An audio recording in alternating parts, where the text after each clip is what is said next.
Dzulhijjah, kemudian Muharram. Wa amma fard, nah yang menyendiri bulan apa nih Rasul?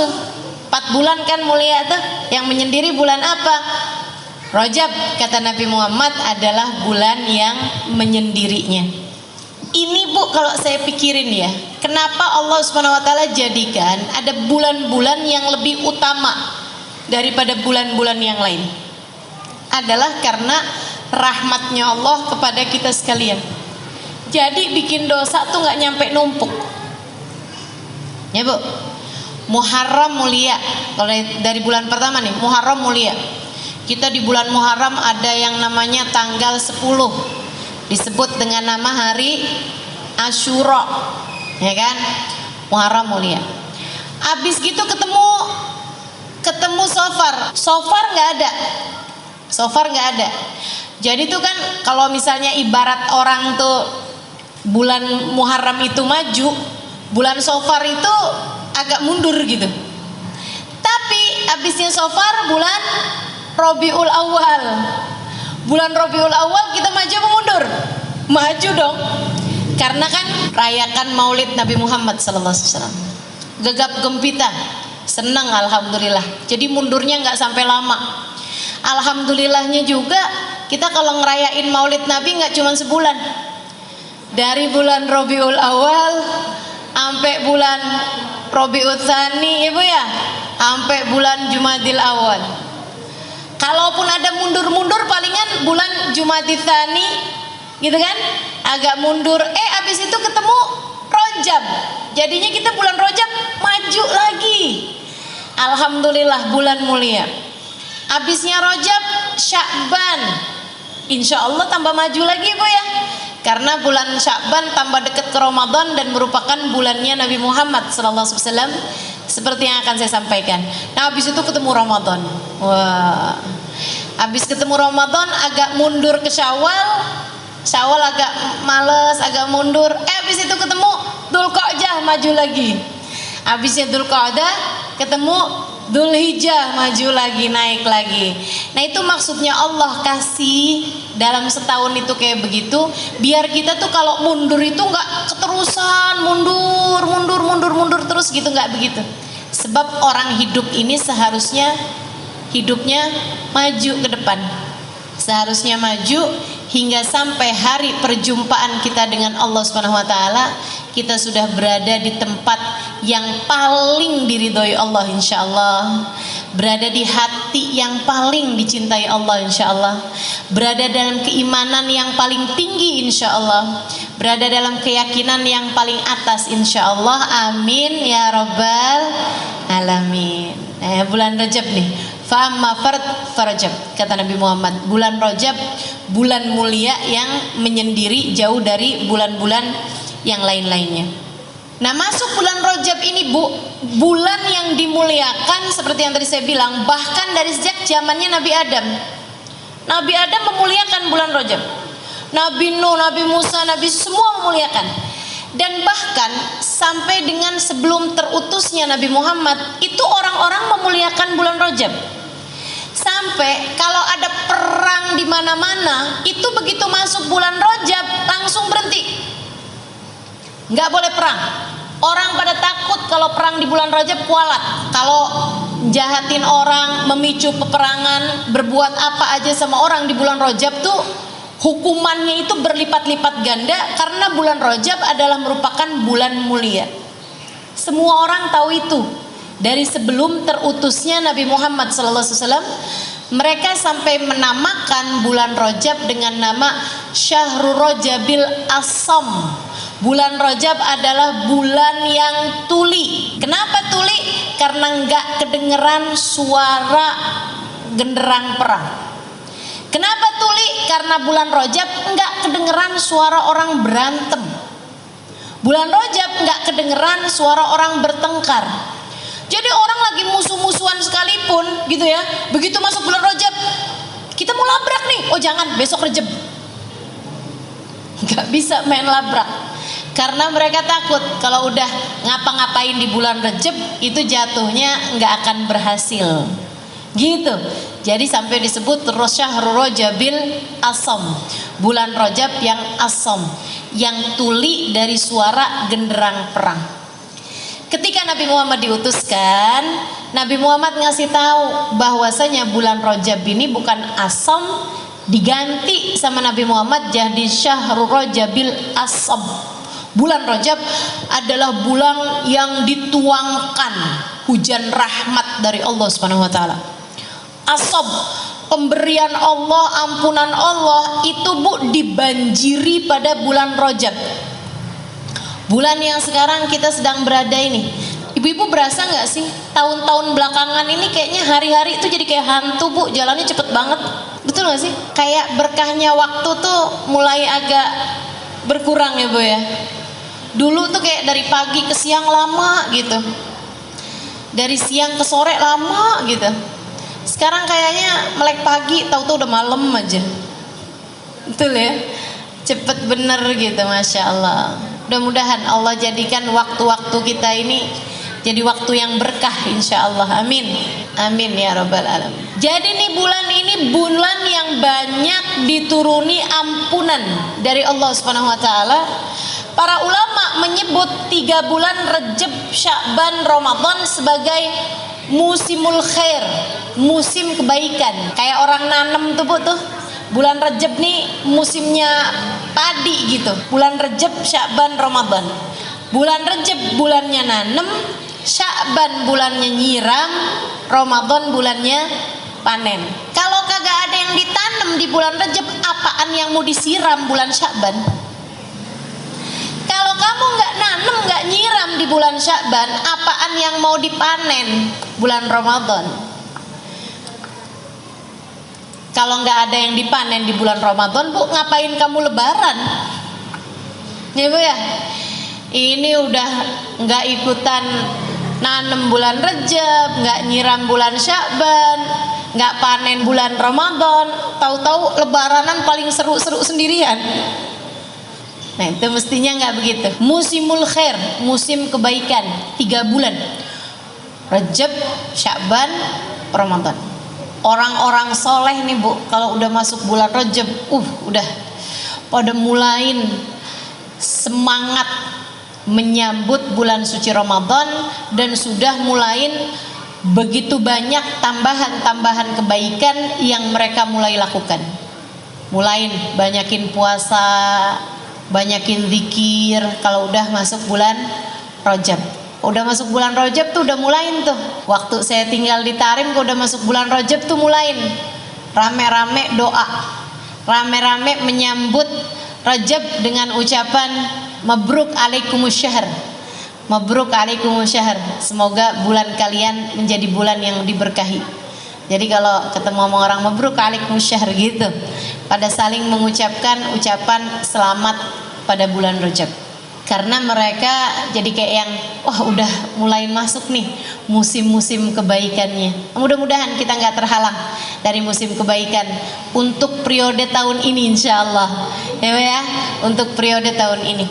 Dan memang subhanallah Bu, Rajabnya bagus, kemudian ditambah Sya'bannya bagus, Ramadannya lebih bagus lagi. Coba perhatiin.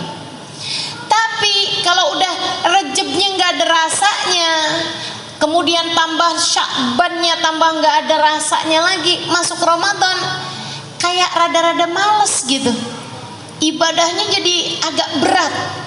Itu kayak orang yang belum waktunya panen tapi maksa dipanen, akhirnya pada gagal panen ya Bu ya, pada gagal mau panen kalau nggak dikerjain pada bulan dari sejak bulan Rajabnya. Ini cobain deh ibu-ibu, cobain bulan Rajabnya mulai nambahin dari kebiasaan yang ibu nggak lakukan di bulan-bulan yang lain. Rasanya beda nantinya.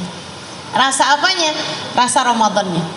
Rajab nih, tambahin kebaikan-kebaikan yang tidak biasa ibu lakukan di bulan-bulan yang lain. Apa aja? Puasanya, zikirnya, sedekahnya, gitu. Tambahin di bulan Rajab. Terus jangan ditinggal di bulan Sya'ban, malah ditambahin dengan sholawatnya di bulan Sya'ban. Itu masuk Ramadan. puasanya ringan, tarawehnya enak, baca Qur'annya banyak, ibadah malamnya nikmat, gitu. Kalau Rajabmu bagus, Sya'banmu bagus, Ramadannya akan berasa berbeda daripada Ramadan yang sebelumnya. Dan Bu, ini masih lagi musim pandemi, kita nggak pernah tahu umur kita sampai berapa. Sebenarnya sih nggak musim pandemi juga kita emang nggak pernah tahu umur kita berapa ya Bu ya. Cuman lagi pandemi ini suka berasa banget gitu kalau orang tuh memang nggak pernah tahu umur orang. Ya Bu, sosok sedikit mati, apalagi yang kemarinan tuh. Kita dengar si ini meninggal ya Allah, ya Allah.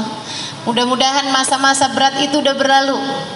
Yang sisa sekarang mudah-mudahan yang ringan-ringan aja insyaallah. Amin. Amin ya rabbal alamin. Teman-teman saudaraku sekalian yang saya muliakan, kita nggak pernah tahu apakah Ramadan yang akan datang ini adalah Ramadan yang terakhir bagi kita. Kita nggak pernah tahu sisa berapa Ramadan lagi dalam kehidupan kita. Betul nggak Bu? Bu, yang tahun kemarin masih ada dan tahun ini udah nggak ada, banyak banget loh. Dan mereka kalau kamu wawancara, Anda punya firasat apa untuk meninggal tahun ini? Mereka juga akan bilang, enggak, kita nggak punya firasat apa-apa. Kita kira sih kita masih akan panjang umur. Orang tuh sama kematian nggak tahu apa-apa. Dirimu dengan kematianmu nggak tahu apa-apa. Jangan dikira orang tuh kayak tahu ya kalau mau meninggal ya. Nggak tahu. Yang tahu kapan meninggalnya itu hanya para wali-walinya Allah, ibu-ibu sekalian. Dan saya rasa nih ibu-ibu belum jadi wali nih. Paling wali murid. Ya Bu ya. Paling wali murid. Paling mungkin masih ada yang masak di atas wali. Wali maksudnya. Tapi kalau yang wali beneran gitu saya rasa belum nih. Kita nih belum jadi wali. Ustazah dukun tahu nggak kapan matinya? Enggak Bu, nggak tahu dia kapan matinya. Mungkin setan ngasih tahu? Enggak juga. Setan mah nggak suka ngasih tahu yang begituan. Nah tujuannya dia menyesatkan kok. Jadi nggak ada ibu-ibu. Yang tahu kapan meninggalnya itu hanya para wali-walinya Allah Subhanahu Wa Taala. Mereka ngerti kapan meninggalnya. Sebagian wali-walinya Allah tahu kapan mereka meninggal. Waktu Habib Ahmad bin Alwi Al-Habsyi meninggal di Jakarta Bu, beberapa tahun yang lalu. Saya udah di Jakarta waktu itu. Saya dengar kabar beliau meninggal dunia, ya Allah. Beliau ini adalah munsibnya Al-Habsyi, ya. Beliau tinggal di kota Sewun. Kemudian ayahanda beliau itu meninggalnya di Indonesia, di Palembang tepatnya, tapi kemudian dikuburkan di Solo, di Masjid Riyadh yang ada di Solo sana. Itu ada makam wali min auliyaillah namanya Habib Alwi bin Ali Al-Habsyi, penulis Maulid Simtud Durar. Nah anak beliau, ibu yang tinggalnya di Arab itu ada satu namanya Habib Ahmad bin Alwi bin Ali Al-Habsyi, ibu ya, yang tinggal di Arab satu. Sisanya yang lain tinggalnya di Indonesia, banyak di Solo, banyak karena ayahnya kan hijrah ke Indonesia dan berdakwah di Indonesia. Nah ini anaknya nih Bu nih nggak pernah ketemu ayahnya. Jadi anaknya dari dia masih kecil itu ayahnya udah datang ke Indonesia, terus tinggal di Indonesia, nggak pernah balik lagi ke kota Sewun, beristri beranak di Indonesia sini. Jadi anaknya yang satu tuh Bu yang di Sewun itu nggak pernah ketemu sama ayahnya. Zaman itu kan Bu kalau mau dari Sewun, ibu tahu Sewun di mana? Oh nggak tahu ya, dikirain sebelahnya Citayam kali dari tadi saya cerita ya. Iya, Sewun itu Bu salah satu kota yang ada di provinsi Hadramaut, Yaman. Tempat saya belajar dulu namanya Tarim. Tarim Sewun tuh hanya sekitar jaraknya 60 kilo aja.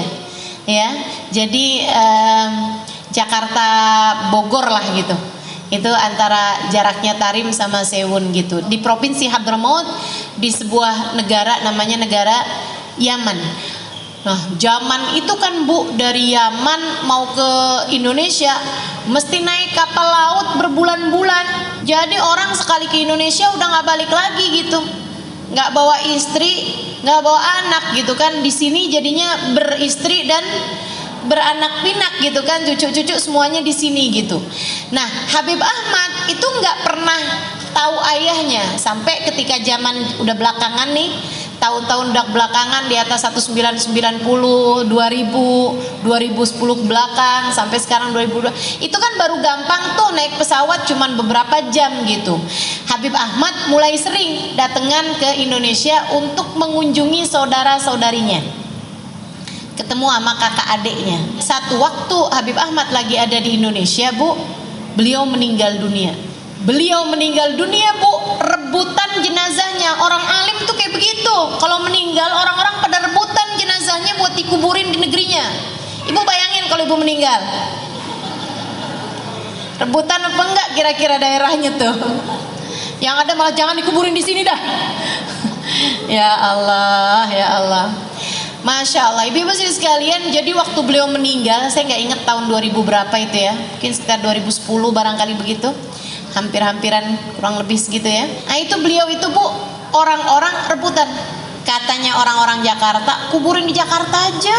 Jadi kita alhamdulillah ketambahan satu makom lagi untuk kita ziarahin nih, Bu ya. Karena makomnya orang soleh tuh, Bu, tempat turunnya hujan rahmatnya Allah. Makomnya para wali, makomnya orang-orang yang mulia. Habib Ahmad ini, Bu, salah satu orang mulia yang pernah saya temuin. Ibadahnya, akhlaknya, kemuliaannya, Masya Allah, ilmunya luar biasa. Jadi orang Jakarta nih, keluarganya yang ada di Jakarta, udah dikuburin di sini aja. Meninggal di sini berarti dimakamin di sini. Orang-orang Solo pada bilang, enggak dong, dikuburinnya di Solo, biar barengan sama abahnya sama ayahnya gitu. Ayahnya dikuburin di Solo dan dikuburin di Solo. Katanya orang Jeddah, anaknya itu ada di Jeddah. Dia bilang, boleh nggak dikirimin ke Jeddah aja, biar saya kalau mau ziarah ayah saya deket gitu. Katanya orang Sewunnya, orang Yamannya, mereka bilang beliau ini kan aslinya orang Yaman, jadi sebaiknya dikembalikan, naikkan pesawat jenazahnya, jadi dikuburkan di Yaman aja bersama dengan seluruh keluarganya. Kita kuburkan di dekat sama kuburan kakeknya, yaitu Habib Ali Al-Habsyi, penulis kitab Maulid Simtud-Duror yang ibu-ibu biasa baca itu. Rebutan, Bu, namanya orang soleh jenazahnya, dan mereka semuanya mau, ayo deh bayar deh, yang penting dikuburin di Sewun gitu, atau yang penting dikuburin di Jeddah. Ibu-ibu sekalian, lagi mereka ribut-ribut mau dikuburin di mana, datang salah satu dari teman beliau, temannya Habib Ahmad. Dia bilang, Habib Ahmad pesen kalau beliau meninggal dunia, tolong buka tas koper yang kemana-mana beliau selalu bawa. Jadi ada orang soleh nih, Bu ya, seorang wali min auliya, seorang ulama, kemana-mana memang kalau pergi kemana selalu aja bawa tas koper gitu. Orang-orang nggak tahu isinya apa gitu kan. Tapi waktu beliau meninggal dunia, beliau pesen salah satu temennya, nanti kalau saya meninggal dunia mintain orang buat buka koper itu. Jadi akhirnya, Bu, dibukalah si koper itu. Ibu tahu isinya apa? Ibu nggak tahu, saya juga enggak deng. Saya tahu isinya karena saya diceritain ya, Bu ya. Dibukalah isi koper itu, dan ini, Bu, saya tahu persis sejarah ini bukan diceritain, tapi saya juga salah satu di antara orang yang melihat jenazah beliau ketika beliau meninggal dunia dan sempat bertemu beberapa kali sama beliau semasa beliau masih hidup. Makanya kalau saya pikir-pikir, kenapa gitu ya, saya tuh banyak ketemu sama orang-orang soleh di masa saya hidup nih. Saya sangat bersyukur itu, tapi saya lama loh mikirin ini. Kenapa ya? Saya tuh dari sejak di Hadramut, kemudian dari sebelum di Hadramut juga di Indonesia sini juga banyak berguru dengan orang-orang soleh-soleh gitu.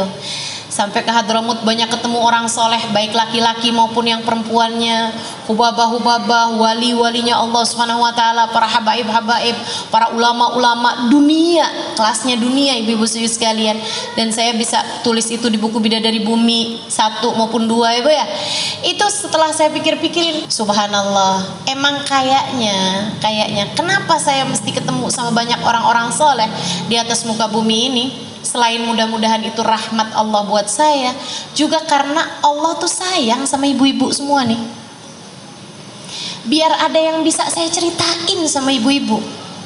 Biar ibu-ibu ngerti gitu, walaupun ibu-ibu nggak ketemu nih, kata Allah, nih saya kasih buat kamu. Kamu nggak ketemu sama mereka, tapi saya kasih buat kamu seseorang yang saya izinkan ketemu sama para kekasih-kekasih saya, sehingga dia bisa menceritakannya kepadamu tentang kekasih-kekasihku.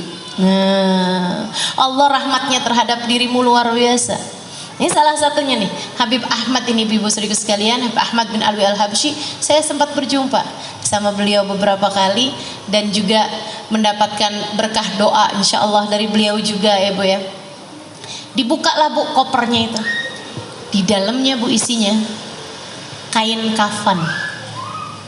Ada ya orang pergi kemana-mana yang dibawa tas koper isi di dalamnya kain kafan. Siapa di antara kita ini yang sudah mulai mempersiapkan kain kafannya? Jadi yang dibawa dalam koper bukan surat tanah Bu, bukan STNK mobil atau motor ibu-ibu saudariku sekalian, bukan surat kendaraan, bukannya paspor ataupun visa atau apa gitu. Isi di dalamnya ibu-ibu saudariku sekalian adalah kain kafan, lengkap dengan minyak wanginya, lengkap dengan sabun mandiin jenazahnya. Semua udah dipersiapkan sama beliau. Kemudian ada suratnya. Ada suratnya. Isi suratnya sesudah alhamdulillah wassalatu wassalam. Surat itu adalah surat wasiat beliau ya Bu ya. Kemudian beliau bilang kayak begini, apabila saya meninggal dunia pada hari ini, jam ini, di Jakarta, itu disebutin sama beliau semuanya Bu, lengkap. Harinya tuh waktu itu saya nggak inget banget hari apa, tapi udah disebutin harinya di situ. Itu ditulis di situ Bu, di jam, di waktu, di hari yang persis sama dengan kemeninggalan beliau. Udah janjian rupanya sama malaikat Israel, para wali-walinya Allah tuh udah saling kontak rupanya sama malaikat Israel. Aneh kapan meninggal kasih bocoran apa kayak begitu, sampai persis Bu, waktunya, harinya, tanggalnya, di tempat di mana dijelaskan sama beliau di situ. Bisa pas banget kayak begitu. Ibu mau dokter profesional kayak gimana, nggak pernah tahu kapan dia mati, jam berapa, waktunya kapan. Betul apa enggak? Walinya Allah nih luar biasa, kasihnya Allah. Emang di atas dokter, di atas profesor, di atas semuanya orang Bu. Emang orang paling pinter ya para kekasih-kekasih Allah, sebab mereka adalah orang yang paling dekat dengan zat yang maha pandai, maha tahu segalanya, yaitu Allah Subhanahu wa ta'ala. Kemudian beliau pesan, nanti tolong kuburkan saya di Solo, sebab saya ingin bersebelahan dengan ayah saya. Kuburkan saya di samping ayah saya, tapi agak mundurin sedikit, karena sebagai anak saya ingin berada di dekat ayah saya, di belakang ayah saya. Masya Allah. Sebab saya sewaktu hidup di dunia tidak pernah dekat dengan ayah saya. Saya ingin di dalam alam barzah saya bisa dekat dan bersama dengan ayah saya. Masya Allah. Ya udah deh, jenazahnya akhirnya dikirim, dibawa, dipesawatin, ya Bu ya, dinaikin sampai ke sana. Ini kalau orang-orang soleh tahu kapan mereka waktunya meninggal, paham, ngerti. Saya juga cerita tuh di buku Bidadari Bumi tentang Hubabah Khadijah yang tahu persis kapan beliau meninggal dunia. Sampai bilang sama orang yang ada di rumahnya, malam ini saya mau pergi kondangan, kata beliau. Nah buat kita-kita yang nggak tahu nih Bu, udah siap-siap aja, karena kan nggak tahu. Sementara kematiannya pasti datangnya. Apa yang bisa kita lakukan? Ya siap-siap, Ibu ya. Dan persiapan paling indah adalah pada musim-musim kebaikan yang sekarang sedang kita jelang ini, yang sekarang kita sedang mulai jalani ini Ibu ya. Mulai Rejab, Sya'ban, Ramadan. Habib Zain bin Smith Madinah, salah satu guru saya, ibu-ibu sekalian. Habib Zain bin Smith, Habib Zain bin Ibrahim bin Smith Madinah. Bu, ini juga salah satu dari orang soleh yang pernah saya temui. Salah satu dari wali min auliyaillah yang pernah saya temui. Anaknya berkata, ayah saya hidup di dunia udah kayak di surga. Saya kalau lagi ada deket sama ayah saya, rasanya kayak lagi ada di surga. Beliau akan duduk, akan baca Quran bersama-sama, akan nerangin maknanya Quran, akan nerangin tentang ceritanya sahabat, ceritanya para aulia, ceritanya para nabi, ceritanya baginda Nabi Muhammad SAW, cerita Sayyidah Fatimah, cerita Sayyidah Khadijah. Ya Allah, saya kayak ada di surga, kata anaknya. Makannya udah kayak orang-orang ahli surga, Bu. Nyoba ya, makan pakai adab, nggak ada ngomel-ngomel, ngobrol yang ringan-ringan. Ibu-ibu sekalian, antara sholat, antara zikir, antara ibadah. Anaknya cerita sama saya, Ustazah Halimah, dia bilang, walidi Sayyidil Walid, dia bilang, di setiap tangganya punya zikiran tersendiri. Ibu tahu, tiap turun tangga tuh punya zikirannya sendiri gitu. Jam sekian sampai jam sekian zikirannya apa, itu masing-masing punya aturan. Hidupnya tuh udah kayak di surga. Dia bilang, saya kalau udah lagi sama ayah saya kayak ada di surga. Nanti kalau saya pulang ke rumah, rumahnya ada beberapa rumah gitu jaraknya dari situ, baru tuh anak saya bilang, mama, kerannya mati mah, listriknya yang itu putus mah, nggak bisa nyala mah. Saya baru ingat, ya Allah, iya saya masih ada di dunia. Yang ruwet-ruwet ini kan urusan dunia, Bu. Betul? Betul nggak? Yang ruwet-ruwet ini adalah urusan dunia. Urusan akhirat mah nggak ada yang ruwet bikin adem. Betul apa enggak? Nih Ibu lagi ngaji, nih urusan dunia, urusan akhirat. Urusan akhirat makanya adem-adem tuh, sampai pada ngantuk gitu. Dari tenang, adem, enak ya Bu ya. Sejenak kita lupakan soal yang ruwet-ruwet di luaran. Urusan-urusan rumah, aduh enak benar. Diceritain tentang Habib Ahmad, diceritain tentang Habib Zain, nikmat luar biasa ya Bu ya. Ibu-ibu sekalian, Habib Zain ini mengatakan tentang bulan Rajab, katanya Habib Zain, Rajab syahrut takhliyah wa Sya'ban syahrut tahliyah. Rajab bulan berbersih, bulan bebersih, Sya'ban bulan berhias, dan Ramadan bulan bersanding. Beliau mengibaratkan kayak pengantin. Kamu nih kayak mau jadi calon pengantin, mau jadi calon pengantin yang akan bersanding nantinya pada bulan Ramadan, sanding sama yang sangat kamu cintai, yaitu Allah Subhanahu wa Ta'ala. Ibarat hubungan kamu sama Allah itu ada jadi pengantennya. Nah ini adalah musim-musimnya nih. Hubungan yang paling intim ya Bu ya, antaramu sama Allah ini bisa terjalin pada musimul khair, Rajab, Sya'ban, Ramadan.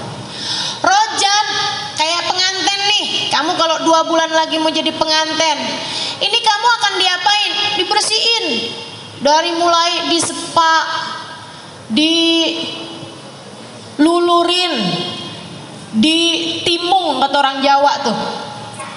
Ada tuh ditimung, apaan nggak tuh, nggak tahu saya. Pokoknya yang bangsa begitu-begitu tuh. Berapa hari sekali dilulurin, berapa hari sekali disepa, berapa hari sekali diwangi-wangiin, ya Bu ya. Itu biar bersih. Sampai katanya sih pengantin tuh kalau jalanin itunya bagus, sampai-sampai kalau pas jadi pengantin itu sampai dakinya aja baunya wangi. Saya nggak tahu deh tuh. Saya nggak tahu. Tapi yang pasti biar nantinya itu jangan sampai bikin malu gitu.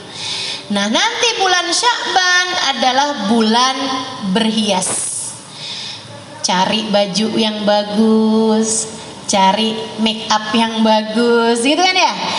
cari sepatunya, sendalnya yang cakep, semuanya dihias-hias. Nah tuh nanti kalau bulan Ramadan bulannya bersanding.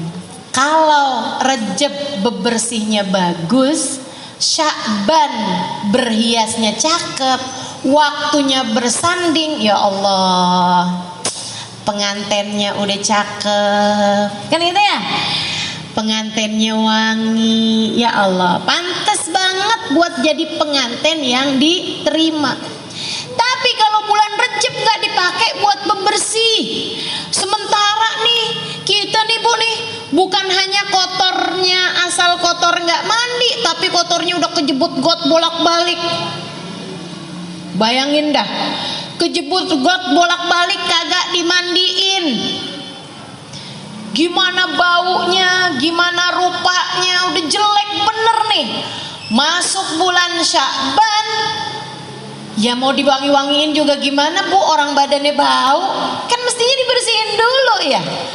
Nah, bulan Sya'ban kita nggak wangi-wangiin, nggak cakep-cakep, nggak berhias-hias, masuk bulan Ramadan udahlah baunya jelek, rupanya jelek, bajunya compang-camping, mau masuk jadi penganten.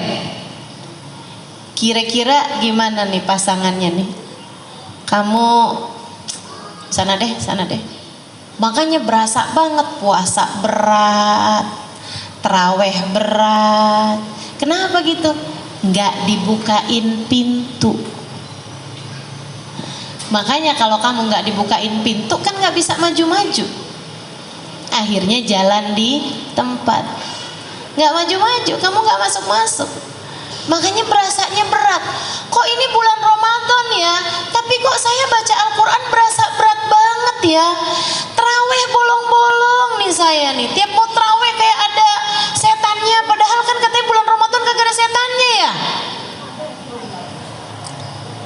Kamu rupanya tidak dibukain pintu, jadi kamu jalan di tempat. Pernah nggak ada bulan Ramadan yang tiap hari kamu dapat 10 juz Al-Quran? Pernah nggak 5 deh, 5 juz Quran? Jadi tiap 6 hari hatam, 6 hari hatam. 3 deh, 3. Gak ada juga.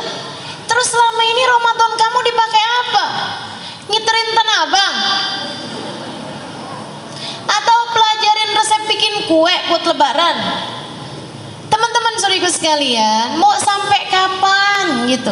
Itu sih bukan cuman terima jalan di tempat itu mah. Itu namanya mundur. Itu namanya puter balik. Kamu gak dapat apa-apa. Boro-boro masuk dalam rumah, halamannya aja kagak masuk itu mah. Bulan Ramadan, bulanmu bersanding teman-teman. Dan sekali lagi kita nggak pernah tahu sisa berapa Ramadan dalam kehidupan kita ini. Maka kalau umur kita sekarang masuk Rejab, waktunya buat minta dipanjangin umurnya sampai ketemu Ramadan. Seperti yang dilakukan Nabi Muhammad alaihissalam. Nabi kalau udah masuk bulan Rejab, Nabi Muhammad bilang, Allahumma barik lana fi Rajab wa Sya'ban wa balighna Ramadan. Ya Allah, berkahi saya di bulan Rejab, berkahi saya di bulan Sya'ban, sampaikan umur saya sampai ke bulan Ramadan. Nabi nggak pernah minta umur panjang. Nabi nggak pernah minta umur panjang. Makanya umur Nabi memang nggak panjang. Ibu-ibu sekalian, Nabi hanya minta panjang umur sampai ketemu Ramadan setiap kali masuk bulan Rajab gitu. Habis Ramadan, Lebaran, meninggal nggak apa-apa deh ya Allah. Tapi ini kalau sekarang nih nanggung ya Allah, panjangin sampai ketemu Ramadan. Kita juga begitu, berharap-harap ya Allah, seenggaknya sampai ketemu Ramadan deh nih. Bentar lagi nih kan, udah kadung ya Allah, masuk Rejab ya Allah, sisain sampai Ramadan ya Allah, sisain, panjangin sampai ketemu Ramadan.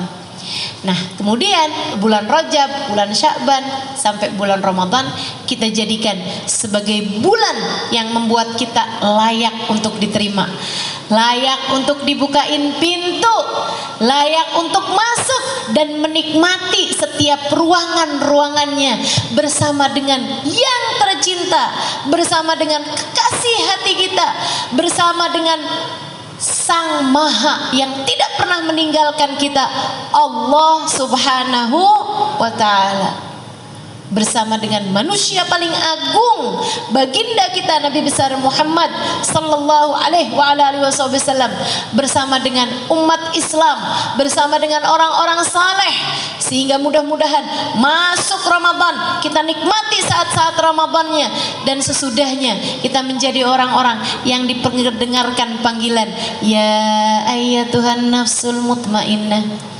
irji'i ila rabbiki radiyatan mardiyah. Wahai pemilik jiwa yang tenang, mari masuk, mari masuk.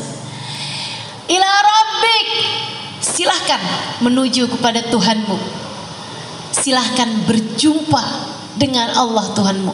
Radiyah, dia ridho padamu. Mardiyah, kamu ridho padanya dan Allah pun ridho padamu. Kamu cinta padanya, Allah pun cinta padamu.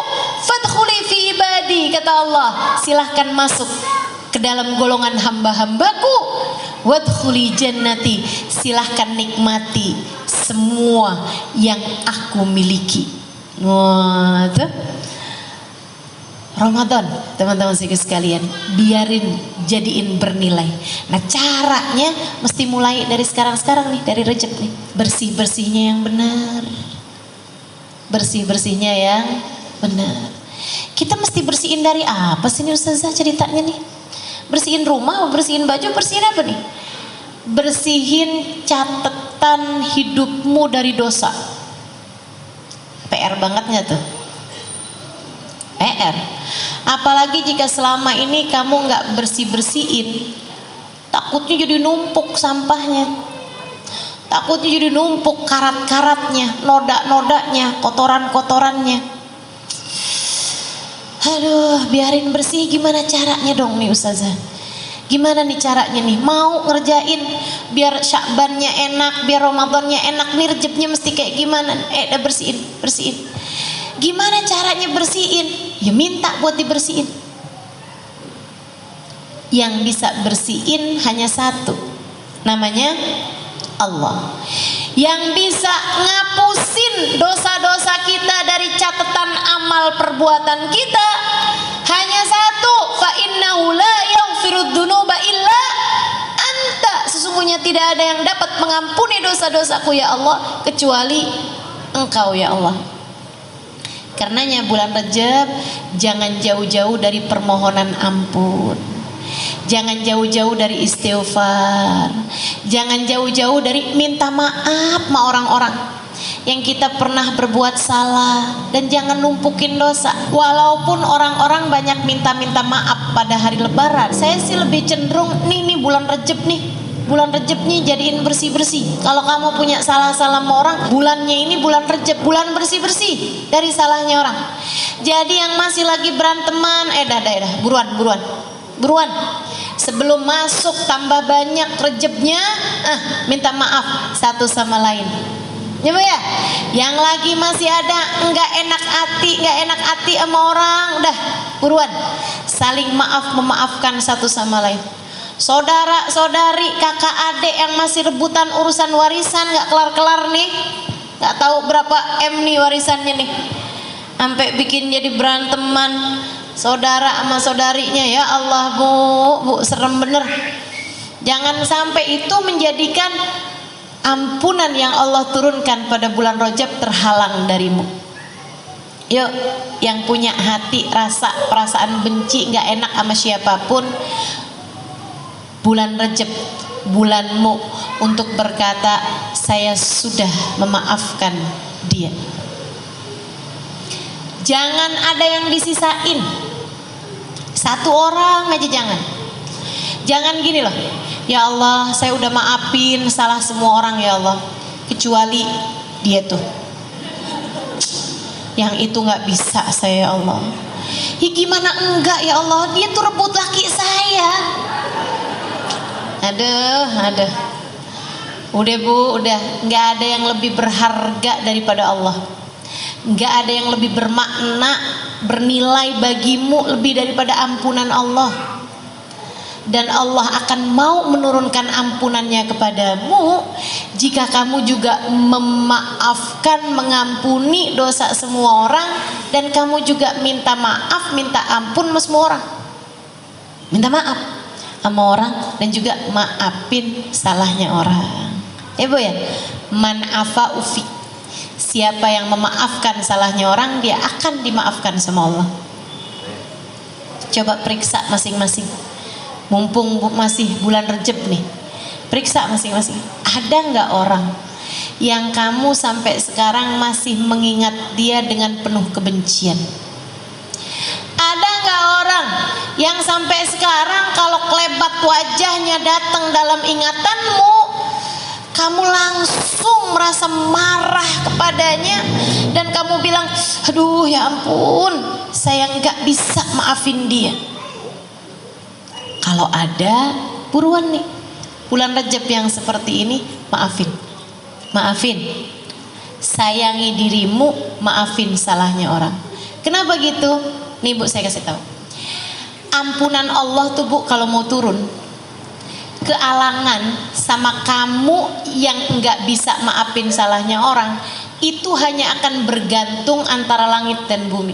Nabi yang ceritain. Ampunan dari Allah atau bahkan hadiah-hadiah dari Allah, rahmatnya Allah, kalau mau turun pada diri seseorang, itu ya Bu ya, kamu berbuat kebaikan, kamu hadir di majelis, kan turun rahmat nih, turun rahmat. Tapi kalau hati kamu masih menyimpan dendam kepada satu, nggak usah banyak-banyak, satu orang aja, dendam, pokoknya bener-bener kamu nggak bisa maafin dia gitu, itu ibu-ibu serius sekalian, gantung. Yang lain-lain nih kejatuhan nih, kamu gantung di langit-langit, nggak bisa turun. Apa kata Allah? Allah bilang sama malaikat, unduru hatta yasallaha, yang buat dia tungguin sampai dia damai, sampai dia akur, sampai dia bisa maafin, sampai hatinya lega, baru bisa turunin. Kalau nggak lega-lega, ya nggak turun-turun.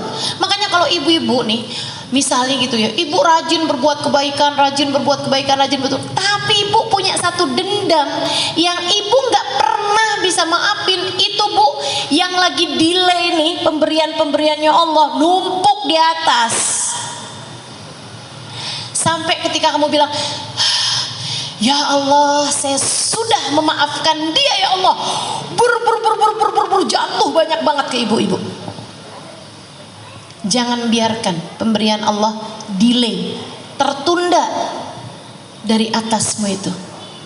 Biarkan ia membanjiri dirimu, biarkan ia datang dalam hidupmu. Ngapain kamu kebencianmu kepada seseorang menghalangkanmu dari hadiah-hadiah Allah berikan padamu? Enggak segitunya berharga tuh orang sampai bisa menghalangkan kebaikan bagi dirimu. Kalau kamu menganggap orang itu enggak berharga, ya udah maafin. Betul apa enggak? Sehingga semua pemberiannya Allah datang kepadamu. Sayang. Udah lupain. Apa sih yang orang kerjain sama kamu sampai kamu enggak bisa maafin? Bu, ingat, semua yang terjadi juga dengan izin Allah. Gak ada orang bisa jahatin kita kecuali dengan izin Allah. Semuanya Allah yang nentuin Bu. Dan Allah ketika menentukan sesuatu untukmu, meski sepahit apapun, pasti ada kebaikan dalam dirimu. Allah ketika menentukan hal paling pahit sekalipun dalam hidupmu, pasti karena ada kebaikan dalam hidupmu itu. Maksudnya pada yang pahit itu pasti ada kebaikannya. Kamu dimusuhin orang, kamu difitnah orang, kamu ditipu orang, kamu ngerasa anak kamu dicelakain orang, gitu ya. Suami kamu diiniin orang, kamu disihir orang, sampai kamu jadi sakit-sakitan, sampai kamu jadi andai kayak gitu sekalipun, nggak ada yang bisa terjadi kecuali dengan izin Allah. Nah, Allah kenapa kasih saya barang pahit kayak begini? Semacam dokter ketika ngasih pil, ada nggak pil yang rasanya enak? Hobi minum obat, ada nggak di sini yang kayak gitu? Gak ada. Pil tuh semua pahit. Semua jenis pengobatan rasanya nggak enak. Apa yang enak? Pengobatan tuh apaan? Kalau nggak di kalau nggak minum pil pahit, kalau nggak disuntik. Enak apa nggak disuntik? Ada nggak orang sini yang hobinya disuntik? Nggak ada pasti. Apalagi pengobatan, dioperasi, ya Allah, enak. Sakit, nggak enak. Apalagi kalau penyakitnya berat, diapain nih obatnya? Di kemo. Ibu tahu di kemo itu diapain? Dimasukin obat yang membuat badanmu itu panasnya, jadi sel-selnya itu dipanaskan hingga dapat membunuh semua sel-sel yang ada dalam tubuh. Itu di kemo. Enak. Banyak orang meninggal dunia saat sakit kanker itu ya Bu ya, bukan karena sakitnya Bu, tapi karena sakitnya kemoterapi yang mereka jalanin. Ibu-ibu sekalian, sakit tuh pengobatannya nggak ada yang enak.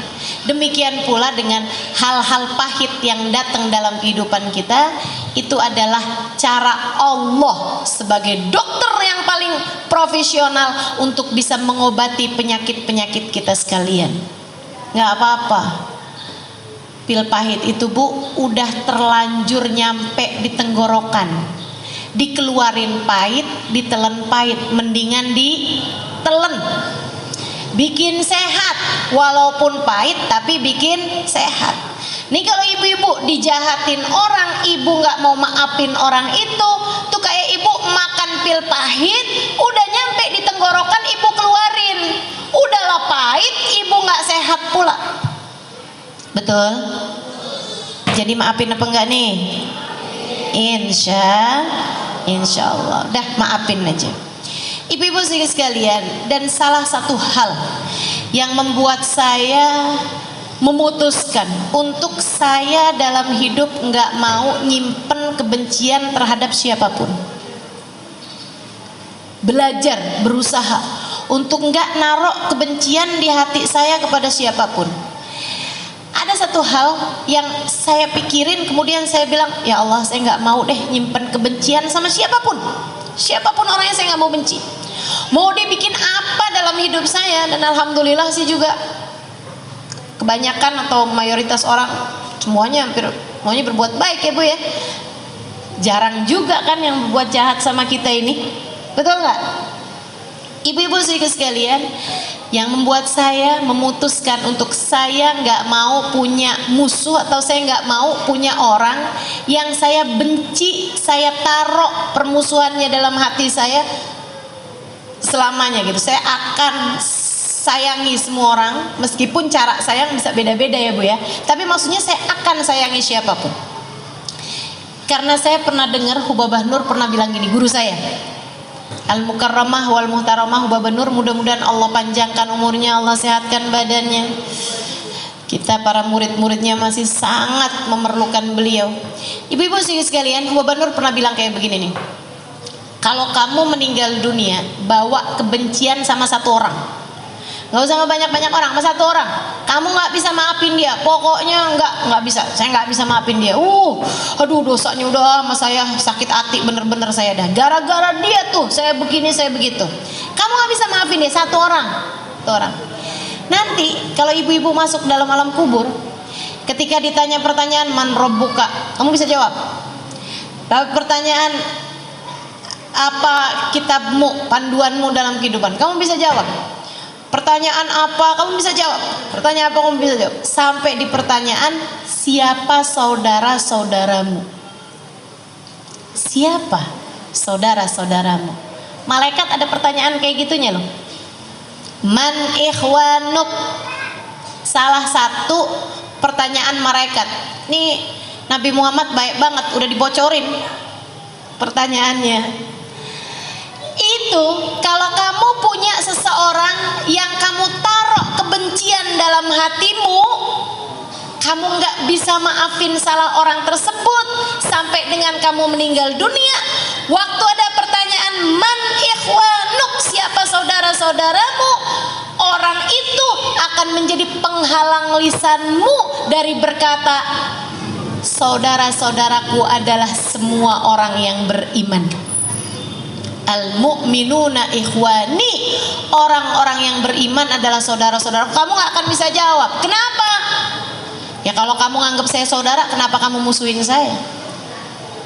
Kalau kamu menganggap saya sebagai saudaramu, kenapa kamu gak bisa maafin saya?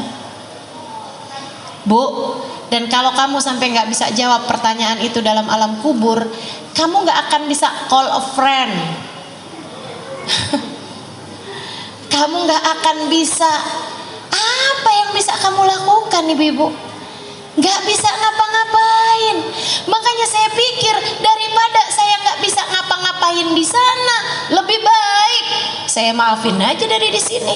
Jadi ibu-ibu sekalian yang saya muliakan, maafin siapapun yang pernah berbuat salah padamu. Banyakin minta ampun, minta maaf sama Allah Subhanahu wa taala pada bulan Rajab yang seperti ini. Ya Bu ya. Selain daripada banyakin puasa sunnah, banyakin zikiran-zikiran, banyakin istighfar, minta maaf sama Allah Subhanahu wa taala, minta ampun sama Allah, ibu juga banyak minta maaf sama orang-orang di sekeliling. Kemudian ibu-ibu sekalian, habis sholat subuh sama habis sholat maghrib, habisnya salam dari sholat, langsung baca Allahumma ufirli warhamni wa tub alayya sebanyak 70 kali, insya Allah. Nah kalau kita jalanin nih dengan baik bulan Rajabnya, masuk bulan Sya'ban kita tambahin dengan sholawat kepada Nabi Muhammad, hubungan kita baik, insya Allah masuk bulan Ramadan kita dalam keadaan siap bersanding dengan Allah Subhanahu wa ta'ala, insya Allah. Rabbana zalamna anfusana wa illam taghfir lana wa tarhamna lanakunanna minal khasirin. Rabbana atina fid dunya hasanah fil akhirati hasanah wa qina adzabannar. Dawam fi subhanakallahumma wa tahiyatum fiha salam. Akhiru da'wana anil hamdulillahi rabbil alamin. Kita baca suratul Fatihah, kita minta pada Allah Subhanahu wa taala mudah-mudahan dosa-dosa kita semuanya diampuni sama Allah. Dendam-dendam kita dalam hati kita diangkat jauh-jauh oleh Allah Subhanahu wa taala, insyaallah. Mudah-mudahan segala permusuhan, segala iri dengki, segala kekesalan, segala unek-unek dalam hati kita semuanya dicabut jauh-jauh dari hati kita, digantikan dengan keimanan, digantikan dengan kesabaran, digantikan dengan keikhlasan, digantikan dengan kesyukuran atas segala apa yang terjadi dalam kehidupan kita, insyaallah, sehingga kita menjadi hamba-hamba yang diterima oleh Allah Subhanahu wa taala. Dibukakan pintu selebar-lebarnya kepada kita sekalian, disayangi kita, dicintai kita oleh Allah Subhanahu wa taala, dan ketika datang ajal menjemput kita, kita sudah akan menjadi hamba-hamba yang tercinta di sisinya. Ala hadhihi niyyah bi kunniyatin salihah jami'ah syamilah ila hadratin Nabi Muhammad sallallahu alaihi wa ala alihi wasallam. Al-Fatihah. Bismillahirrahmanirrahim. Alhamdulillahirabbil alamin arrahmanir rahim maliki yaumiddin. Iyyaka na'budu wa iyyaka nasta'in. Ihdinas siratal mustaqim. Siratal ladzina an'amta 'alaihim ghairil maghdubi 'alaihim waladdallin. Amin. Terima kasih segala perhatiannya. Kurang lebihnya mohon maaf. Wal afu minkum. Assalamualaikum warahmatullahi wabarakatuh.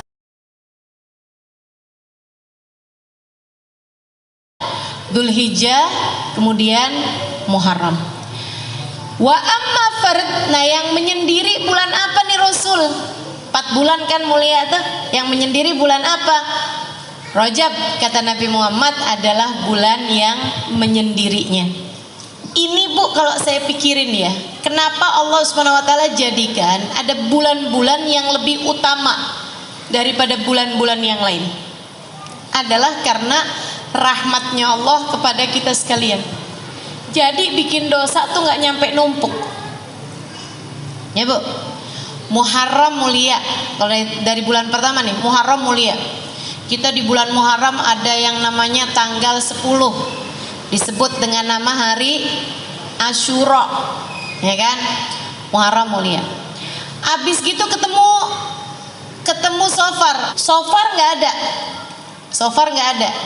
Jadi tuh kan kalau misalnya ibarat orang tuh bulan Muharram itu maju, bulan Sofar itu agak mundur gitu.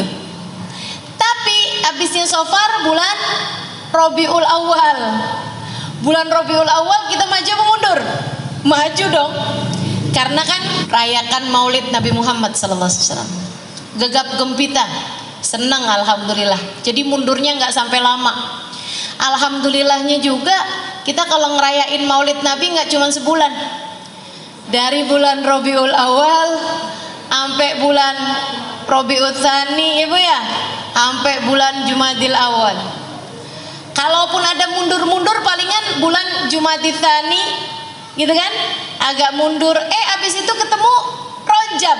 Jadinya kita bulan Rajab maju lagi. Alhamdulillah bulan mulia. Abisnya Rajab, Sya'ban. Insya Allah tambah maju lagi, Bu ya. Karena bulan Sya'ban tambah dekat ke Ramadan dan merupakan bulannya Nabi Muhammad SAW, seperti yang akan saya sampaikan. Nah, habis itu ketemu Ramadan. Wah. Habis ketemu Ramadan agak mundur ke Syawal. Syawal agak males, agak mundur. Habis itu ketemu Dzulqa'dah, maju lagi. Habisnya Dzulqa'dah ketemu Dzulhijjah, maju lagi, naik lagi. Nah, itu maksudnya Allah kasih dalam setahun itu kayak begitu, biar kita tuh kalau mundur itu nggak keterusan mundur terus gitu, nggak begitu.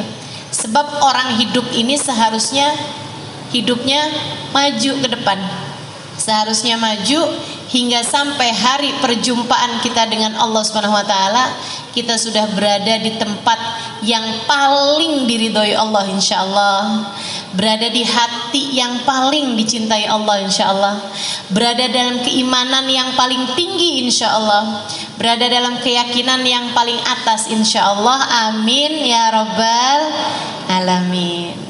Bulan Rajab nih, fa'amma farajab, kata Nabi Muhammad, bulan Rajab bulan mulia yang menyendiri jauh dari bulan-bulan yang lain-lainnya. Nah, masuk bulan Rajab ini, Bu, bulan yang dimuliakan seperti yang tadi saya bilang, bahkan dari sejak zamannya Nabi Adam. Nabi Adam memuliakan bulan Rajab. Nabi Nuh, Nabi Musa, Nabi semua memuliakan. Dan bahkan sampai dengan sebelum terutusnya Nabi Muhammad, itu orang-orang memuliakan bulan Rajab. Sampai kalau ada perang di mana-mana, itu begitu masuk bulan Rajab langsung berhenti. Nggak boleh perang. Orang pada takut kalau perang di bulan Rajab, kualat. Kalau jahatin orang, memicu peperangan, berbuat apa aja sama orang di bulan Rajab tuh hukumannya itu berlipat-lipat ganda, karena bulan Rajab adalah merupakan bulan mulia. Semua orang tahu itu. Dari sebelum terutusnya Nabi Muhammad SAW, mereka sampai menamakan bulan Rajab dengan nama Syahrul Rajabil Asam. Bulan Rajab adalah bulan yang tuli. Kenapa tuli? Karena nggak kedengeran suara genderang perang. Kenapa tuli? Karena bulan Rajab nggak kedengeran suara orang berantem. Bulan Rajab nggak kedengeran suara orang bertengkar. Jadi orang lagi musuh-musuhan sekalipun gitu ya, begitu masuk bulan Rajab, kita mau labrak nih, oh jangan, besok Rajab. Nggak bisa main labrak, karena mereka takut kalau udah ngapa-ngapain di bulan Rajab itu jatuhnya nggak akan berhasil. Gitu. Jadi sampai disebut Syahrul Rajabil Asam, bulan Rajab yang asam, yang tuli dari suara genderang perang. Ketika Nabi Muhammad diutuskan, Nabi Muhammad ngasih tahu bahwasanya bulan Rajab ini bukan asam, diganti sama Nabi Muhammad jadi Syahrul Rajabil Asam. Bulan Rajab adalah bulan yang dituangkan hujan rahmat dari Allah Subhanahu wa taala. Asab, pemberian Allah, ampunan Allah itu, Bu, dibanjiri pada bulan Rajab. Bulan yang sekarang kita sedang berada ini. Ibu-ibu berasa nggak sih tahun-tahun belakangan ini kayaknya hari-hari itu jadi kayak hantu, Bu, jalannya cepet banget. Betul nggak sih? Kayak berkahnya waktu tuh mulai agak berkurang ya, Bu ya. Dulu tuh kayak dari pagi ke siang lama gitu, dari siang ke sore lama gitu. Sekarang kayaknya melek pagi, tahu-tahu udah malam aja. Betul ya, cepet bener gitu, Masya Allah. Mudah-mudahan Allah jadikan waktu-waktu kita ini jadi waktu yang berkah insya Allah. Amin, amin ya rabbal alamin. Jadi nih bulan ini bulan yang banyak dituruni ampunan dari Allah Subhanahu wa taala. Para ulama menyebut 3 bulan Rajab, Sya'ban, Ramadan sebagai musimul khair, musim kebaikan. Kayak orang nanam tuh Bu tuh. Bulan Rajab nih musimnya padi gitu. Bulan Rajab, Sya'ban, Ramadan. Bulan Rajab bulannya nanam, Sya'ban bulannya nyiram, Ramadan bulannya panen. Kalau kagak ada yang ditanam di bulan Rajab, apaan yang mau disiram bulan Sya'ban? Kalau kamu nggak nanam, nggak nyiram di bulan Sya'ban, apaan yang mau dipanen bulan Ramadan? Kalau nggak ada yang dipanen di bulan Ramadan, Bu, ngapain kamu lebaran? Ya Bu ya, ini udah nggak ikutan nanam bulan Rajab, nggak nyiram bulan Sya'ban, nggak panen bulan Ramadan, tahu-tahu lebaranan paling seru-seru sendirian. Nah itu mestinya nggak begitu. Musimul khair, musim kebaikan, 3 bulan, Rajab, Sya'ban, Ramadan. Orang-orang soleh nih Bu, kalau udah masuk bulan Rajab, udah pada mulain semangat menyambut bulan suci Ramadan, dan sudah mulain begitu banyak tambahan-tambahan kebaikan yang mereka mulai lakukan. Mulain banyakin puasa, banyakin zikir kalau udah masuk bulan Rajab. Udah masuk bulan Rajab tuh udah mulain tuh. Waktu saya tinggal di Tarim, udah masuk bulan Rajab tuh mulain rame-rame doa, rame-rame menyambut Rajab dengan ucapan mabruk alaikumusyahr, mabruk alaikumusyahr. Semoga bulan kalian menjadi bulan yang diberkahi. Jadi kalau ketemu sama orang mabruk alaikumusyahr gitu, pada saling mengucapkan ucapan selamat pada bulan Rajab.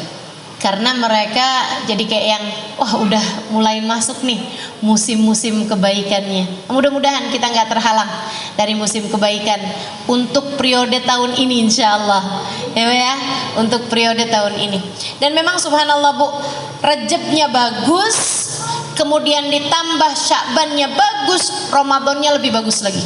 Coba perhatiin. Tapi kalau udah Rajabnya nggak ada rasanya, kemudian tambah Sya'bannya tambah nggak ada rasanya lagi, masuk Ramadan kayak rada-rada males gitu, ibadahnya jadi agak berat. Itu kayak orang yang belum waktunya panen tapi maksa dipanen, akhirnya pada gagal panen ya Bu ya, pada gagal mau panen kalau nggak dikerjain pada bulan dari sejak bulan Rajabnya. Dicobain deh ibu-ibu, cobain bulan Rajabnya mulai nambahin dari kebiasaan yang ibu nggak lakukan di bulan-bulan yang lain. Rasanya beda nantinya. Rasa apanya? Rasa Ramadannya. Rajab nih, tambahin kebaikan-kebaikan yang tidak biasa ibu lakukan di bulan-bulan yang lain. Apa aja? Puasanya, zikirnya, sedekahnya, gitu. Tambahin di bulan Rajab. Terus jangan ditinggal di bulan Sya'ban, malah ditambahin dengan sholawatnya di bulan Sya'ban. Itu masuk Ramadan, puasanya ringan, tarawehnya enak, baca Qur'annya banyak, ibadah malamnya nikmat, gitu. Kalau Rajabmu bagus, Sya'bannya bagus, Ramadannya akan berasa berbeda daripada Ramadan yang sebelumnya. Dan Bu, ini masih lagi musim pandemi, kita nggak pernah tahu umur kita sampai berapa. Sebenarnya sih nggak musim pandemi juga kita emang nggak pernah tahu umur kita berapa ya Bu ya. Cuman lagi pandemi ini suka berasa banget gitu kalau orang tuh memang nggak pernah tahu umur orang. Ya Bu, sesak sedikit mati, apalagi yang kemarinan tuh. Kita dengar si ini meninggal ya Allah, ya Allah. Mudah-mudahan masa-masa berat itu udah berlalu. Yang sisa sekarang mudah-mudahan yang ringan-ringan aja insya Allah. Amin. Amin ya rabbal alamin. Teman-teman saudariku sekalian yang saya muliakan, kita nggak pernah tahu apakah Ramadan yang akan datang ini adalah Ramadan yang terakhir bagi kita. Kita nggak pernah tahu sisa berapa Ramadan lagi dalam kehidupan kita. Betul nggak Bu?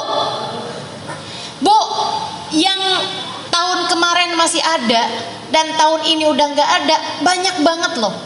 Dan mereka kalau kamu wawancara, Anda punya firasat apa untuk meninggal tahun ini? Mereka juga akan bilang, enggak, kita nggak punya firasat apa-apa. Kita kira sih kita masih akan panjang umur. Orang tuh sama kematian nggak tahu apa-apa. Dirimu dengan kematianmu nggak tahu apa-apa. Jangan dikira orang tuh kayak tahu ya kalau mau meninggal ya. Nggak tahu. Yang tahu kapan meninggalnya itu hanya para wali-walinya Allah, ibu-ibu sekalian. Dan saya rasa nih ibu-ibu belum jadi wali nih. Paling wali murid, ya bu ya. Paling wali murid. Paling mungkin masih ada yang masak di atas wali. Wali maksudnya. Tapi kalau yang wali beneran gitu saya rasa belum nih. Kita nih belum jadi wali. Ustazah dukun tahu nggak kapan matinya? Enggak bu, nggak tahu dia kapan matinya. Mungkin setan ngasih tahu, enggak juga. Setan mah nggak suka ngasih tahu yang begituan. Nah tujuannya dia menyesatkan kok. Jadi nggak ada ibu-ibu. Yang tahu kapan meninggalnya itu hanya para wali-walinya Allah Subhanahu Wa Taala. Mereka ngerti kapan meninggalnya. Sebagian wali-walinya Allah tahu kapan mereka meninggal. Waktu Habib Ahmad bin Alwi Al-Habsyi meninggal di Jakarta bu, beberapa tahun yang lalu. Saya udah di Jakarta waktu itu. Saya dengar kabar beliau meninggal dunia, ya Allah. Beliau ini adalah munsibnya Al-Habsyi, ya. Beliau tinggal di kota Sewun,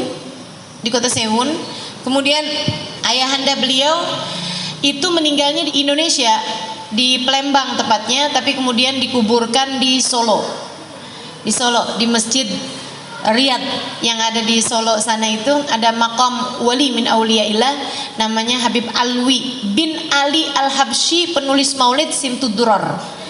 Nah anak beliau, ibu yang tinggalnya di Arab itu ada satu namanya Habib Ahmad bin Alwi bin Ali Al-Habsyi, ibu ya, yang tinggal di Arab satu. Sisanya yang lain tinggalnya di Indonesia, banyak di Solo, banyak karena ayahnya kan hijrah ke Indonesia dan berdakwah di Indonesia.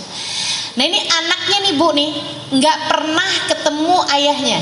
Jadi anaknya dari dia masih kecil itu ayahnya udah datang ke Indonesia, terus tinggal di Indonesia, nggak pernah balik lagi ke kota Sewun, beristri beranak di Indonesia sini.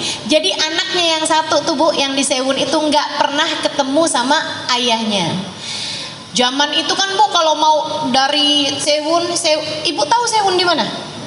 Oh nggak tahu ya, dikirain sebelahnya Citayam kali dari tadi saya cerita ya. Iya, Sewun itu bu salah satu kota yang ada di provinsi Hadramaut, Yaman. Tempat saya belajar dulu namanya Tarim. Tarim Sewun tuh hanya sekitar jaraknya 60 kilo aja. Ya, jadi Jakarta Bogor lah gitu. Itu antara jaraknya Tarim sama Sewun gitu. Di provinsi Hadramaut, di sebuah negara namanya negara Yaman. Nah, zaman itu kan bu dari Yaman mau ke Indonesia mesti naik kapal laut berbulan-bulan. Jadi orang sekali ke Indonesia udah nggak balik lagi gitu, nggak bawa istri, nggak bawa anak gitu kan. Di sini jadinya beristri dan beranak pinak gitu kan, cucu-cucu semuanya di sini gitu. Nah, Habib Ahmad itu nggak pernah tahu ayahnya sampai ketika zaman udah belakangan nih, tahun-tahun udah belakangan di atas 1990, 2000, 2010 ke belakang sampai sekarang 2002. Itu kan baru gampang tuh naik pesawat cuman beberapa jam gitu. Habib Ahmad mulai sering datangan ke Indonesia untuk mengunjungi saudara-saudarinya, ketemu sama kakak adiknya. Satu waktu Habib Ahmad lagi ada di Indonesia bu, beliau meninggal dunia. Beliau meninggal dunia bu, rebutan jenazahnya. Orang alim tuh kayak begitu, kalau meninggal orang-orang pada rebutan jenazahnya buat dikuburin di negerinya. Ibu bayangin kalau ibu meninggal, rebutan apa enggak kira-kira daerahnya tuh?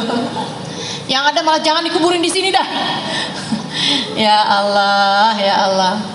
Masya Allah, ibu-ibu sekalian. Jadi waktu beliau meninggal, saya nggak ingat tahun 2000 berapa itu ya, mungkin sekitar 2010 barangkali begitu, hampir-hampiran kurang lebih segitu ya. Nah itu beliau itu bu, orang-orang rebutan. Katanya orang-orang Jakarta, kuburin di Jakarta aja. Jadi kita alhamdulillah ketambahan satu makom lagi untuk kita ziarahin nih Bu ya. Karena makomnya orang soleh tuh Bu tempat turunnya hujan rahmatnya Allah. Makomnya para wali, makomnya orang-orang yang mulia. Habib Ahmad ini Bu salah satu orang mulia yang pernah saya temuin. Ibadahnya, akhlaknya, kemuliaannya, masya Allah, ilmunya luar biasa. Jadi orang Jakarta nih, keluarganya yang ada di Jakarta, udah dikuburin di sini aja. Meninggal di sini berarti dimakamin di sini. Orang-orang Solo pada bilang, enggak dong, dikuburinnya di Solo, biar barengan sama abahnya, sama ayahnya gitu. Ayahnya dikuburin di Solo dan dikuburin di Solo. Katanya orang Jeddah, anaknya itu ada di Jeddah.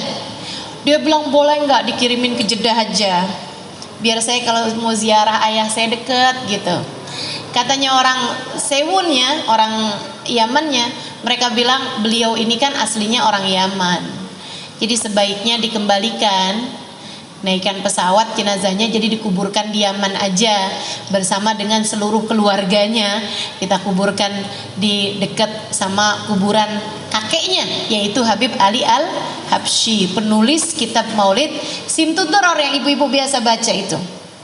Rebutan Bu, namanya orang soleh jenazahnya, dan mereka semuanya mau, ayo deh bayar deh, yang penting dikuburin di Sewun gitu, atau yang penting dikuburin di Jeddah. Ibu-ibu sekalian, lagi mereka ribut-ribut mau dikuburin di mana, datang salah satu dari teman beliau, temannya Habib Ahmad. Dia bilang, Habib Ahmad pesen kalau beliau meninggal dunia tolong buka tas koper yang kemana-mana beliau selalu bawa. Jadi ada orang soleh nih Bu ya, seorang wali min auliya, seorang ulama, kemana-mana memang kalau pergi kemana selalu aja bawa tas koper gitu. Orang-orang nggak tahu isinya apa gitu kan. Tapi waktu beliau meninggal dunia, beliau pesen salah satu temennya, nanti kalau saya meninggal dunia mintain orang buat buka koper itu. Jadi akhirnya Bu, dibukalah si koper itu. Ibu tahu isinya apa? Ibu nggak tahu, saya juga enggak deng. Saya tahu isinya karena saya diceritain ya Bu ya. Dibukalah isi koper itu, dan ini Bu, saya tahu persis sejarah ini bukan diceritain, tapi saya juga salah satu di antara orang yang melihat jenazah beliau ketika beliau meninggal dunia dan sempat bertemu beberapa kali sama beliau semasa beliau masih hidup. Makanya kalau saya pikir-pikir kenapa gitu ya, saya tuh banyak ketemu sama orang-orang soleh di masa saya hidup nih. Saya sangat bersyukur itu, tapi saya lama loh mikirin ini. Kenapa ya? Saya tuh dari sejak di Hadramut, kemudian dari sebelum di Hadramut juga di Indonesia sini juga banyak berguru dengan orang-orang soleh-soleh gitu. Sampai ke Hadramut banyak ketemu orang soleh, baik laki-laki maupun yang perempuannya, hubabah-hubabah, wali-walinya Allah Subhanahu wa taala, para habaib-habaib, para ulama-ulama dunia, kelasnya dunia ibu-ibu sekalian. Dan saya bisa tulis itu di buku Bidadari Bumi 1 maupun 2 ya Bu ya. Itu setelah saya pikir-pikirin, subhanallah, emang kayaknya kenapa saya mesti ketemu sama banyak orang-orang soleh di atas muka bumi ini? Selain mudah-mudahan itu rahmat Allah buat saya, juga karena Allah tuh sayang sama ibu-ibu semua nih.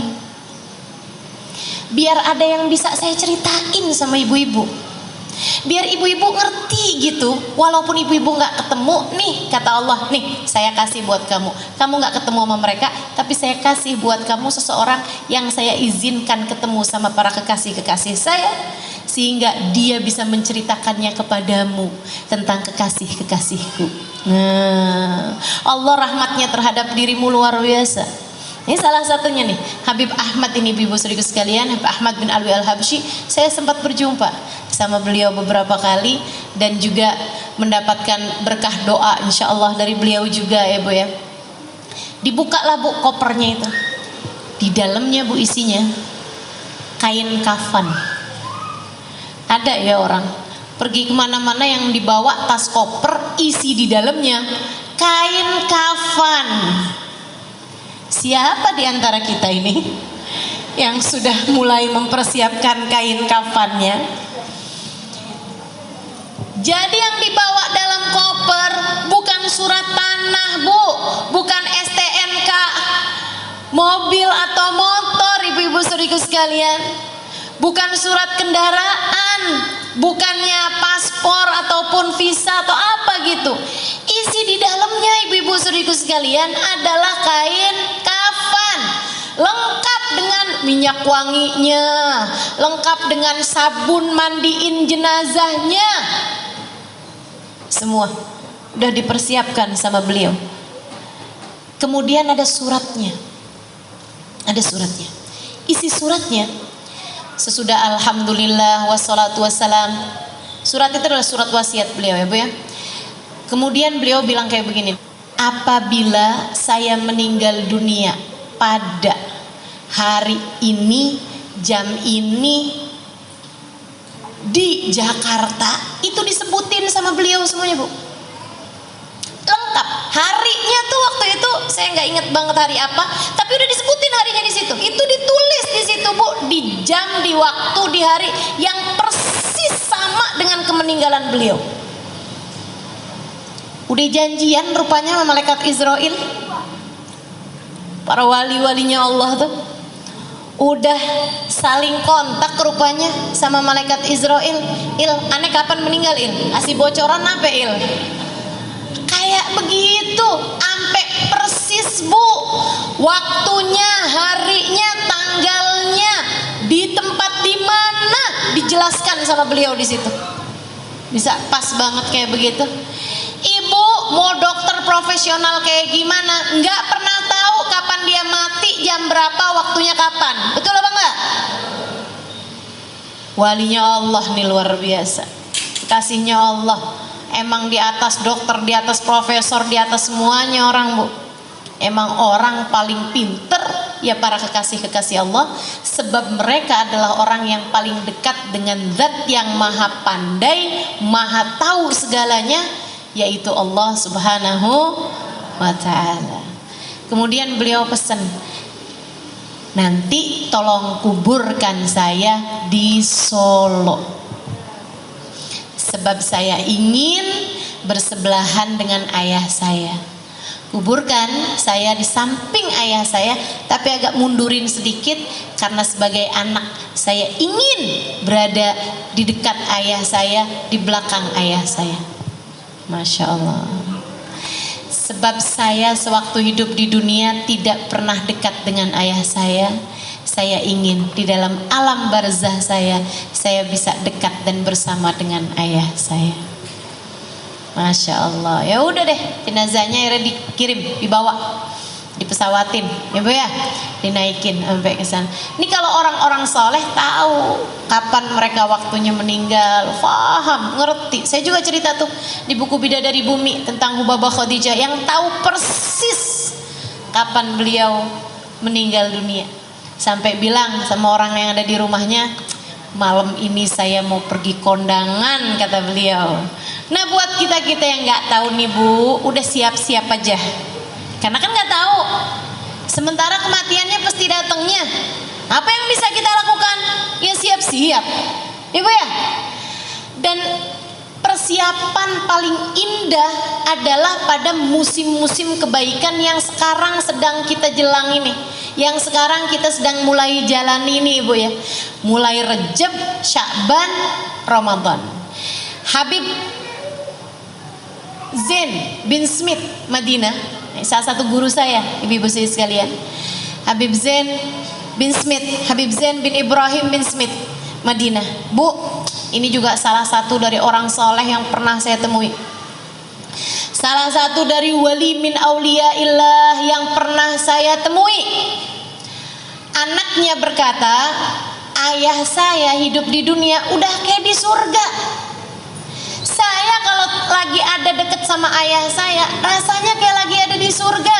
Beliau akan duduk, akan baca Quran bersama-sama, akan nerangin maknanya Quran, akan nerangin tentang ceritanya sahabat, ceritanya para aulia, ceritanya para nabi, ceritanya baginda Nabi Muhammad SAW, cerita Sayyidah Fatimah, cerita Sayyidah Khadijah. Ya Allah, saya kayak ada di surga, kata anaknya. Makannya udah kayak orang-orang ahli surga Bu. Nyoba ya, makan pakai adab, nggak ada ngomel-ngomel, ngobrol yang ringan-ringan. Ibu-ibu saudara sekalian, antara sholat, antara zikir, antara ibadah, anaknya cerita sama saya, Ustazah Halimah, dia bilang, walidi Sayyidil Walid, dia bilang di setiap tangganya punya zikiran tersendiri. Ibu tahu, tiap turun tangga tuh punya zikirannya sendiri gitu. Jam sekian sampai jam sekian zikirannya apa, itu masing-masing punya aturan. Hidupnya tuh udah kayak di surga. Dia bilang, saya kalau udah lagi sama ayah saya kayak ada di surga. Nanti kalau saya pulang ke rumah, rumahnya ada beberapa rumah gitu jaraknya dari situ, baru tuh anak saya bilang, mama kerannya mati mah listriknya yang itu putus mah, nggak bisa nyala mah. Saya baru ingat, ya Allah, iya saya masih ada di dunia. Yang ruwet-ruwet ini kan urusan dunia, Bu. Betul? Betul nggak? Yang ruwet-ruwet ini adalah urusan dunia. Urusan akhirat mah nggak ada yang ruwet bikin adem. Betul apa enggak? Nih Ibu lagi ngaji nih, urusan dunia, urusan akhirat. Urusan akhirat makanya adem-adem tuh. Sampai pada ngantuk gitu. Dari tenang, adem, enak ya Bu ya. Sejenak kita lupakan soal yang ruwet-ruwet di luaran. Urusan-urusan rumah, aduh enak benar. Diceritain tentang Habib Ahmad, diceritain tentang Habib Zain, nikmat luar biasa ya Bu ya. Ibu-ibu sekalian, Habib Zain ini mengatakan tentang bulan Rajab, katanya Habib Zain, Rajab syahrut takhliyah wa Sya'ban syahrut tahliyah. Rajab bulan berbersih, bulan bebersih, Sya'ban bulan berhias, dan Ramadan bulan bersanding. Beliau mengibaratkan kayak pengantin. Kamu nih kayak mau jadi calon pengantin, mau jadi calon pengantin yang akan bersanding nantinya pada bulan Ramadan, sanding sama yang sangat kamu cintai, yaitu Allah Subhanahu wa ta'ala. Ibarat hubungan kamu sama Allah itu ada jadi pengantennya. Nah ini adalah musim-musimnya nih. Hubungan yang paling intim ya Bu ya, antaramu sama Allah ini bisa terjalin pada musimul khair, Rajab, Sya'ban, Ramadan. Rajab kayak pengantin nih. Kamu kalau 2 bulan lagi mau jadi pengantin, ini kamu akan diapain? Dibersihin. Dari mulai disepak, dilulurin, ditimung kata orang Jawa tuh. Ada tuh ditimung, apaan nggak tuh, nggak tahu saya. Pokoknya yang bangsa begitu-begitu tuh. Berapa hari sekali dilulurin, berapa hari sekali disepak, berapa hari sekali diwangi-wangiin, ya Bu ya. Itu biar bersih. Sampai katanya sih pengantin tuh kalau jalanin itunya bagus, sampai-sampai kalau pas jadi pengantin itu sampai dakinya aja baunya wangi. Saya nggak tahu deh tuh. Saya nggak tahu. Tapi yang pasti biar nantinya itu jangan sampai bikin malu gitu. Nah nanti bulan Sya'ban adalah bulan berhias. Cari baju yang bagus, cari make up yang bagus, gitu kan ya. Cari sepatunya, sendalnya yang cakep, semuanya dihias-hias. Nah tuh nanti kalau bulan Ramadan bulannya bersanding. Kalau Rajab bebersihnya bagus, Sya'ban berhiasnya cakep, waktunya bersanding, ya Allah, pengantennya udah cakep, kan itu ya, pengantennya wangi, ya Allah, pantas banget buat jadi pengantin yang diterima. Tapi kalau bulan Rajab nggak dipakai buat bebersih, sementara nih kita nih Bu nih, bukan hanya kotornya asal kotor nggak mandi, tapi kotornya udah kejebut got bolak-balik.